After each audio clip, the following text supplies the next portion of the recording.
Hello and welcome to the Game Awards edition of Snakes in the Grass, where I'll be mostly talking about the announcements and the news on Thursday night or Friday morning wherever you live. A bit light on anime news this week, but we're expecting some big things to drop next week as Jump Festa rolls around. Without further ado, let's get into these announcements.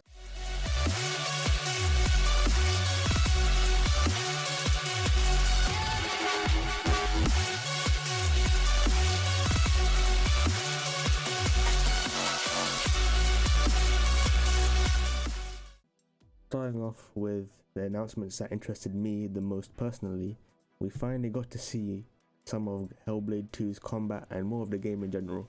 The game is slated for 2024 and looks absolutely stunning in my opinion. Can't wait to play when it releases. We got to see some DLC coming to God of War Ragnarok, which seems to be a roguelike mode.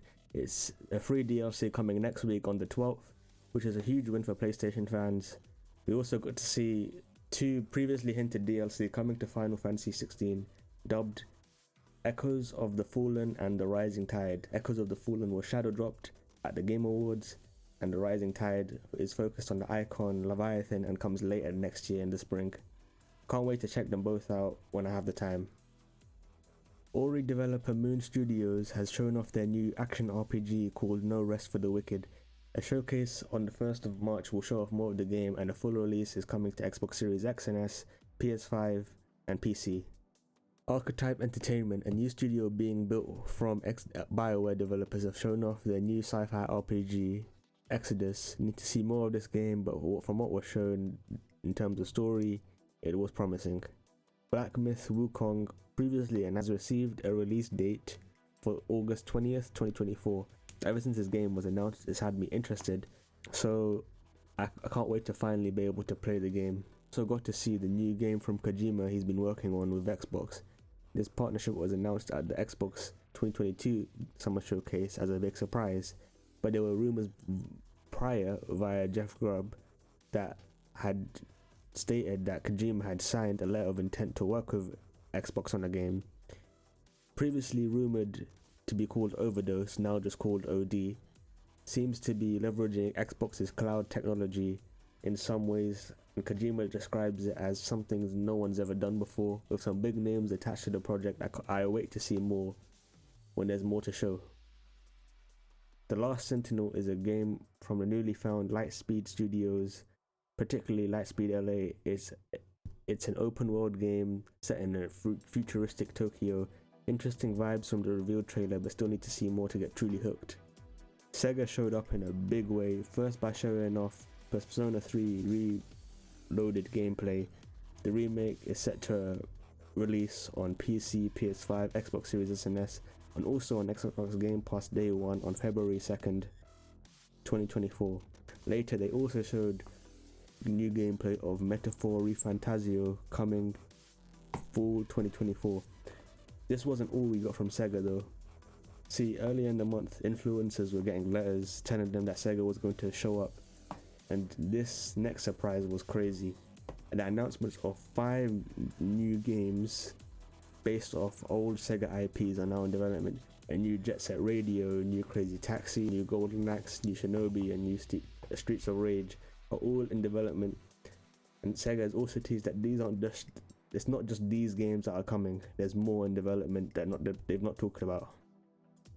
Tales of Kenzara Zao is a Metroidvania style platformer coming to Xbox Series S and S, coming from studio Surgent Studios, published by EA with its EA Originals program. Surgent Studios was founded by Abu Bakr Salim. During the show, you got him standing on stage telling the story of why he's making the game. It's a very touching story, and I hope the game does well. The game's only £17 on pre-order, so I'm probably gonna check out. Light No Fire is the next ambitious game coming from No Man's Sky creator Hello Games. I think of it as reverse No Man's Sky, and to make a 2-scale planet. The trailer shows different biomes and mounts. It honestly looks crazy. Can't wait to see more. Monster Hunter Wilds is the next Monster Hunter game coming out of Capcom, and was the last world premiere we saw at the show. PS5, Xbox and PC are all getting this game 2025.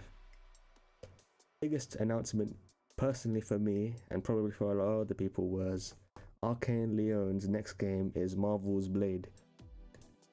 It's early in development. It's a third-person action-adventure game being made by the same team who brought us Dishonored and Deathloop. If you don't know who Arcane Leon is, not Redfall. It's not being confirmed to be Xbox exclusive explicitly, but since it's Arcane Leon and Bethesda is owned by Xbox, it's pretty obvious it's going to be just like Indiana Jones, which is also Xbox exclusive.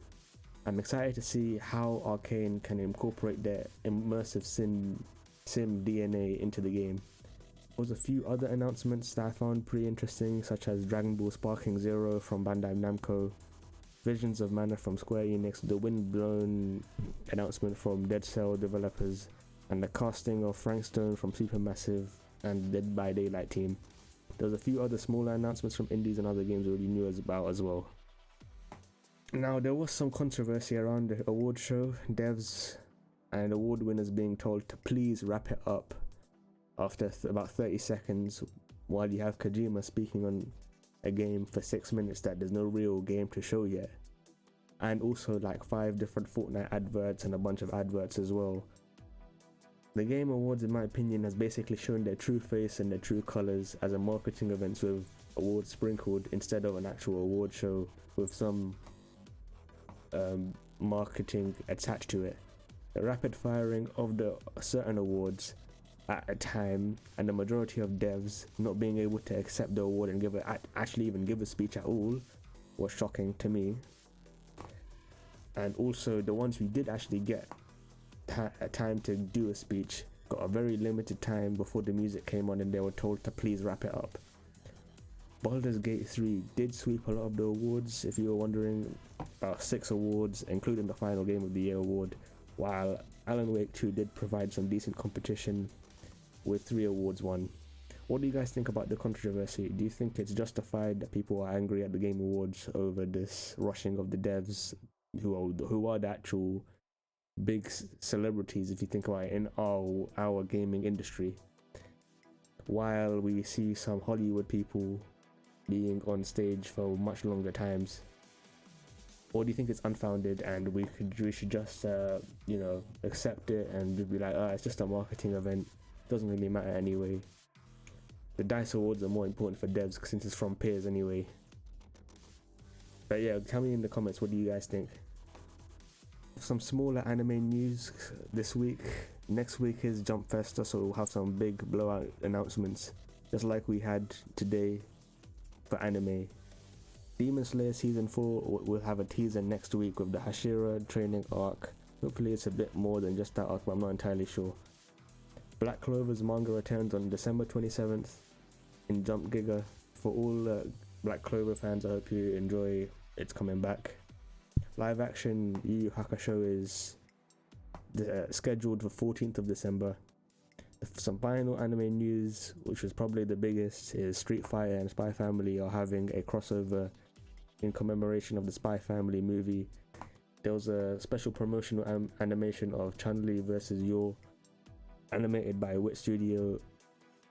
There's also Spy Family themed cosmetics coming to Street Fighter 6 on 9th of January. That's all for this video. Sorry on it being a bit late and a bit like on anime news as well. Around this time, the games industry does tend to go radio silent when it comes to announcements and news. So this Game Awards will probably be the biggest drop for the rest of the year or month. Jump Festa is coming next week, so hopefully we get some cool announcements for anime. If you guys got any suggestions what I should do during lull periods like this, leave them in the comments. Thank you for watching. If you enjoyed, remember to like and subscribe, and see you next time.